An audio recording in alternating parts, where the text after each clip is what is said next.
नमस्कार दोस्तों, जय हिंद। सभी पेंशनर्स का एक बार फिर स्वागत है एक नए वीडियो में, जिसमें मैं आप सबको इस पर से जुड़ी हुई 4-5 जरूरी जानकारी दूंगा। जैसा कि हम सबको पता है कि सभी डिफेंस पेंशनर्स की पेंशन का माइग्रेशन इस वर्ष में होना है और आज से पहले सैकड़ों पेंशनर्स ऐसे हैं जिनकी पेंशन का माइग्रेशन बैंकों से इस वर्ष में हो चुका है, लेकिन पेंशनर ने कभी चेक ही नहीं किया कि मेरी पेंशन का माइग्रेशन इस वर्ष में हुआ है या नहीं। तो ऐसी स्थिति में एक दिन इस वर्ष पेंशनर की पेंशन बंद हो सकती है। तो ऐसे सभी पेंशनर्स जिनका इस वर्ष में माइग्रेशन हो चुका है या फिर जिनका अब इस वर्ष में माइग्रेशन होना है, उन सब के लिए यह वीडियो बहुत ही महत्वपूर्ण रहने वाला है।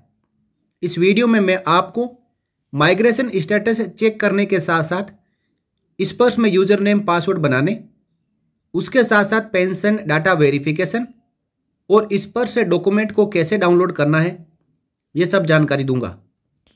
ऐसे सभी पेंशनर्स जिनको ऐसा लगता है कि उनकी पेंशन का माइग्रेशन इस वर्ष में हो चुका है, तो चेक कैसे करें, या फिर आने वाले समय में होने वाला है तो पहले से ही चेक कैसे करते रहें।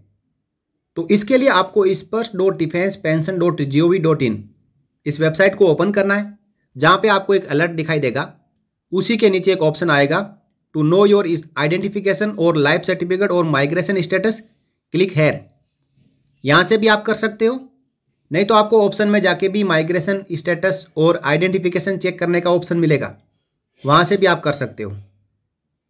तो क्लिक हेयर के ऊपर आप जब क्लिक करेंगे तो आपके सामने यूनिक आइडेंटिफायर के तौर पर 2 जानकारियाँ मांगी जाएगी, bank account number, personal number, स्पर्श पीपीओ नंबर और ई पीपीओ नंबर। इनमें से कोई भी 2 जानकारी आपको एंटर करनी है। पहले बैंक अकाउंट नंबर एंटर कर दिया तो उसके बाद यहाँ पे पर्सनल नंबर एंटर करना है। इन दोनों को एंटर करने के बाद जो कोड नंबर यहाँ पे दिखाई दे रहा है उसको एंटर करके सर्च पे क्लिक करना है। तो इस पर से जुड़ी हुई पूरी जानकारी आपकी स्क्रीन पर आपको डिस्प्ले हो जाएगी। देखिए, मैंने सर्च पे क्लिक किया और जानकारी यहाँ पे अवेलेबल हो चुकी है। जी हाँ, इन पेंशनर्स का माइग्रेशन भी इस वर्ष में हो चुका है। देखिए, इनका माइग्रेशन 21 जनवरी 2022 को ही इस वर्ष में हो चुका है, लेकिन जानकारी के अभाव में 2 साल तक इनको पता ही नहीं चला कि इनकी पेंशन बैंक से इस वर्ष में जा चुकी है। हालांकि अभी तक तो जो बैंकों में लाइफ सर्टिफिकेट जमा करवाया जा रहा है उसको ही इस वर्ष मान रहा है, लेकिन आने वाले समय में ऐसा इस वर्ष द्वारा बंद कर दिया जाएगा, तो इसके साथ पेंशन भी बंद हो जाएगी। इन्होंने बैंक में अपना लाइफ सर्टिफिकेट जमा किया जो कि इस वर्ष में कैप्चर हो चुका है और इनके लाइफ सर्टिफिकेट की तारीख 1 साल के लिए बढ़ चुकी है। लेकिन हमेशा के लिए ऐसा नहीं होगा, आपको सजग बनना पड़ेगा, जानकारियां लेते रहना पड़ेगा। अब यहाँ से अपना इस वर्ष का पीपीओ नंबर नोट कर लेना है और इस वर्ष के पीपीओ नंबर को नोट करने के बाद मैं आपको बताऊंगा कि किस प्रकार आप इस वर्ष में अपना यूजर नेम और पासवर्ड दोनों बना पाएंगे। तो आइए चलते हैं फिर से स्पर्श की वेबसाइट पे, जहां पे हमें स्पर्श का यूजर नेम और पासवर्ड बनाना है और फिर डिफॉल्ट पासवर्ड को चेंज करना है। यहां पे हम फिर से स्पर्श की वेबसाइट पे आ चुके हैं। जो अलर्ट आ रहा है उसको आपको ओके पे क्लिक कर देना है और फिर से लॉगिन के ऊपर क्लिक करना है। लॉगिन में आपको सबसे बॉटम में जाना है और फॉरगॉट पासवर्ड के ऊपर क्लिक करना है। ये उनके लिए जिनके पास स्पर्श का यूजर नेम और पासवर्ड नहीं है, नहीं तो डायरेक्टली लॉगिन कर सकते हैं। अब एंटर यूजर नेम में आपको स्पर्श का 12वें डिजिट का स्पर्श का पीपीओ नंबर एंटर करना है। उसके पीछे यदि आप सर्विस पेंशनर है तो 01, यदि आप फैमिली पेंशनर है तो 02, जिससे कि आपका 14 डिजिट का स्पर्श का यूजर नेम बन जाएगा। ये एंटर करने के बाद सेंड ओटीपी के ऊपर क्लिक करना है।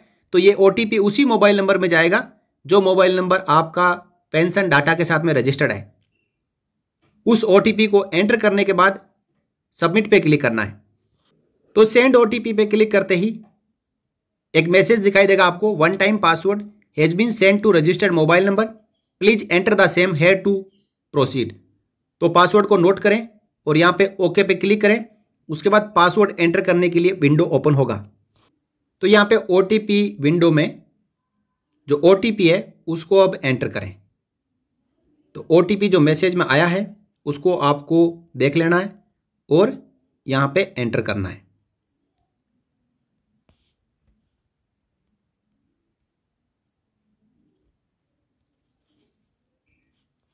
एंटर करने के बाद में आपको नीचे प्रोसीड के ऊपर क्लिक कर देना है। तो आपका जो डिफ़ॉल्ट पासवर्ड है वो मोबाइल नंबर के ऊपर SMS के तौर पे आ जाएगा। Default password has been retriggered on your registered mobile number और email, kindly log in to Sparsh. तो यहाँ पे आपको ओके पे क्लिक करना है और जो डिफ़ॉल्ट पासवर्ड OTP आने के बाद आपके मोबाइल पर आया है उस डिफ़ॉल्ट पासवर्ड के जरिए आपको लॉगिन करना है। तो इसके लिए फिर से आपको लॉगिन के ऊपर क्लिक करना है और यहाँ पे आपको यूज़र नेम में वही 14 डिजिट का यूज़र नेम डालना है जो स्पर्श का PPO है, उसके पीछे 01 और 02 और डिफ़ॉल्ट पासवर्ड को यहाँ एंटर करना है। फिर कोड नंबर को एंटर करते हुए लॉगिन पे क्लिक करना है। लॉगिन पे क्लिक करते ही आपसे डिफ़ॉल्ट पासवर्ड को चेंज करने के लिए कहा जाएगा। यूज़र नेम पासवर्ड एंटर कर दिया, कोड नंबर एंटर करने के बाद लॉगिन के ऊपर क्लिक कर दिया। क्लिक करते ही आप देख पा रहे हैं कि आपसे चेंज पासवर्ड के लिए पूछा जा रहा है। करंट पासवर्ड में जो पासवर्ड SMS में आया वो डालना है, अपना नया पासवर्ड बनाना है जो कम से कम 8 डिजिट का होना चाहिए और पासवर्ड के लिए हिंट भी नीचे दिया हुआ है। तो आपको lower case, upper case, digit और स्पेशल कैरेक्टर इनके कॉम्बिनेशन में नया पासवर्ड बना लेना है और 2 बार एंटर करने के बाद सबमिट के ऊपर क्लिक कर देना है। तो आपका पासवर्ड चेंज हो जाएगा, स्पर्श में लॉगिन हो जाएगा और कहा जाएगा कि अब आपको एक बार लॉग आउट होना है और फिर से लॉगिन करना है नए पासवर्ड के साथ। देखिए, ध्यान दीजिए, your password has been change successfully, you will no be logged out to avail services, log in with your updated credentials. यानी एक बार आपको लॉग आउट होना है और उसके बाद में जो चेंज किया गया आपने पासवर्ड, नया पासवर्ड बनाया है, उसके जरिए यहाँ पे लॉगिन करना है। तो फिर से लॉगिन पे क्लिक करें और अपने यूजर नेम और नए पासवर्ड के साथ में यहाँ पे लॉगिन कर लें। अब जब दोबारा लॉगिन करेंगे तो लॉगिन करते ही आपको एक अलर्ट दिखाई देगा जिसमें लिखा जाएगा कि जो माइग्रेशन के दौरान डाटा इसमें फीड किया गया है वो प्रेजेंटली आपको केवल देखने के लिए, उनमें कोई यदि गलतियां हैं तो आप उनको नोट कर सकते हैं और मैनेज प्रोफाइल के जरिए आप जाके बाद में अपडेट कर सकते हैं। उससे पहले आपको डिक्लेरेशंस और एक्नॉलेजमेंट एक्सेप्ट करनी है। तो यहाँ पे आप ओके पे क्लिक कर दें। यहाँ ओके पे क्लिक करेंगे तो आपको यहाँ पे एक एक्नॉलेजमेंट आएगा, undertaking of refund of access payment. जितने भी एक्नॉलेजमेंट और डिक्लेरेशंस आएंगे उन सबको आपको एक्सेप्ट करना है। तो आपको यहाँ पे नेक्स्ट के ऊपर क्लिक कर देना। उसके बाद एक्नॉलेजमेंट आएगा आधार कंसेंट का, तो आई एग्री में यस के ऊपर क्लिक करना और उसके बाद नेक्स्ट के ऊपर क्लिक कर देना। फिर फाइनली आएगा मोबाइल नंबर के ऊपर और ईमेल आईडी के ऊपर इस पर आपको नोटिफिकेशन भेज सकता है करके एक एक्नॉलेजमेंट। तो इसको यहाँ पे आपको ई साइन डिक्लेरेशंस करना है। इस पर क्लिक किया, यहाँ पे लिखा हुआ आएगा you will be redirected to CDEC website to e sign the declarations. CDEC website Aadhaar की होती है, तो आपको यहाँ पे ओके पे क्लिक करना है। अब आप देखेंगे कि आपको आधार नंबर एंटर करने का यहाँ पे ऑप्शन आएगा। तो यहाँ पे आधार नंबर एंटर करना है और उसके बाद गेट OTP के ऊपर क्लिक करना है। तो देखिए यहाँ पे आधार नंबर एंटर कर दिया और गेट OTP के ऊपर क्लिक करता हूँ। तो गेट OTP पे क्लिक करते ही यहाँ पे जो OTP एंटर करने का विंडो है वो हाईलाइट हो गया, यहाँ पे लिखा हुआ आ रहा है। तो इसके नीचे एक आपको चेक बॉक्स भी दिखाई देगा, उस चेक बॉक्स के ऊपर क्लिक कर देना है और यहाँ पे आपको अपना OTP एंटर करना है। और ये एंटर करने के बाद सबसे नीचे आप देखेंगे सबमिट का बटन आएगा, उस सबमिट के बटन के ऊपर क्लिक कर देना है। तो OTP एंटर किया जा चुका है और अब हम सबमिट के ऊपर क्लिक कर देते हैं। तो रिक्वेस्ट प्रोसेस हो रही है और यहाँ लिखा हुआ आ गया डिक्लेरेशंस फाइल ई साइंड सक्सेसफुली। यानी जितने भी टाइप के भी कंसेंट और एक्नॉलेजमेंट और डिक्लेरेशंस है उनको आपने अपने आधार नंबर के जरिए ई साइन कर दिया। मैं अभी आपको बताऊंगा कि ये आपका ई साइन कहाँ पे हुआ है। और फाइनली आपको यहाँ पे सबमिट के ऊपर क्लिक करना है।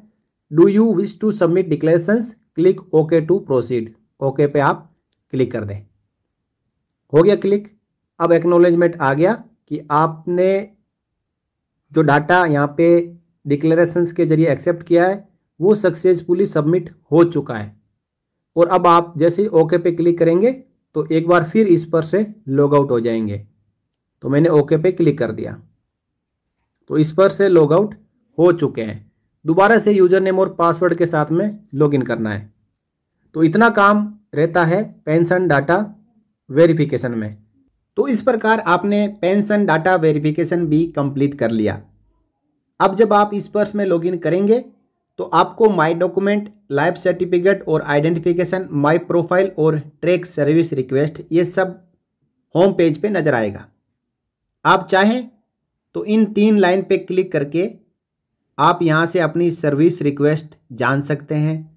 साथ ही साथ इसके अलावा आप यहाँ से प्रोफाइल को मैनेज कर सकते हैं, ग्रीवेंस डाल सकते हैं, इनकम टैक्स की रिपोर्ट देख सकते हैं, सर्विस रिक्वेस्ट डाल सकते हैं और इसके साथ साथ जो भी आप यहाँ पे ऑप्शन देख पा रहे हैं इन सब के जरिए आप इस पर्स में काम कर सकते हैं। यहाँ से आपको यदि pension slip, PPO, corrigendum PPO, form 16 ये सब डाउनलोड करना है तो माय डॉक्यूमेंट के ऊपर क्लिक करना है, जहाँ पे आपकी pension slip, pensioner PPO, pensioner corrigendum PPO, pension entitlement declaration और फॉर्म 16 ये सब डाउनलोड करने के लिए अवेलेबल होगा, जहाँ से जो आपको डॉक्यूमेंट डाउनलोड करना है डाउनलोड कर सकते हैं। तो यदि आप डायरेक्ट पेंशनर है इस पर्स के तो आपको पेंशनर का पीपीओ भी यहीं से मिलेगा। यदि आपका माइग्रेशन हुआ है तो आपको पेंशनर का कोरिजेंडम पीपीओ यहाँ से मिलेगा। अब जैसा कि यहाँ पे आप देख पा रहे हैं कि नो डाटा अवेलेबल है, इसका मतलब हाल ही में पेंशन डाटा वेरिफिकेशन कंप्लीट हुआ है, इसलिए ये जानकारी यहाँ पे अवेलेबल नहीं है। और कुछ ही समय में यहाँ पे ये पेंशनर का कोरिजेंडम पीपीओ दिखाई देगा, जहाँ से उसको डाउनलोड कर सकते हैं। तो इस प्रकार मैंने आपको जानकारी दी कि इस पर्स में माइग्रेशन का स्टेटस कैसे चेक करें, उसके बाद यूजर नेम और पासवर्ड कैसे बनाएं, पेंशन डाटा वेरिफिकेशन कैसे करें और फाइनली इस पर से यदि कोई डाउनलोड करना है आपको डॉक्यूमेंट्स तो कैसे डाउनलोड करें। तो ये थी इस वीडियो में कंप्लीट जानकारी। आपको जानकारी अच्छी लगी हो तो वीडियो को लाइक एंड शेयर कर सकते हैं। और चैनल पे आप नए हो और अभी तक आपने सब्सक्राइब नहीं किया है चैनल को, आप सब्सक्राइब जरूर करके रख लें ताकि आपसे जुड़ी हुई, इस पर से जुड़ी हुई, आपके कल्याण से जुड़ी हुई जानकारियाँ आपको मिलती रहे और आप लेटेस्ट खबरों के साथ में अपडेट रहें। फिर मिलेंगे नेक्स्ट वीडियो में एक और नई जानकारी के साथ। तब तक के लिए जय हिंद, जय Bharat, Vande Mataram. For more updates, subscribe to our channel and enjoy watching the videos.